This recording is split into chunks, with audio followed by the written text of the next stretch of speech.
పరిశుద్ధాత్మకై ఏర్పాటు చేయబడిన వాక్య భాగము కీర్తనలు 61 రెస్పాన్సిబిలిటీగా చదువుకుందాం.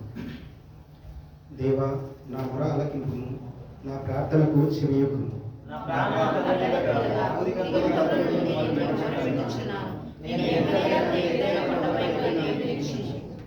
నీవు నాకు ఆశ్రయముగా నుంటివి, శత్రువుల ఎదుట బలమైన కోటగా నుండి.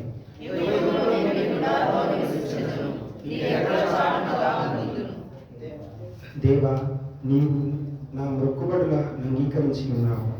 నీ నామము నందు భయభక్తులు గల వారి స్వాస్యము నీవు నాకు అనుగ్రహించి ఉన్నావు.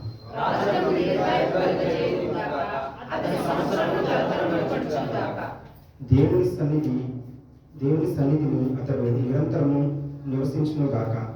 అతని కాపాడుటకై కృపా సత్యములను నియమించు. దినదినము నా మొక్కుబడులను నేను చెల్లించినట్లు ఈ నామమును నిత్యము కీర్తించాలి. దేవుడి వాక్యం ద్వారా మనతో మాట్లాడు.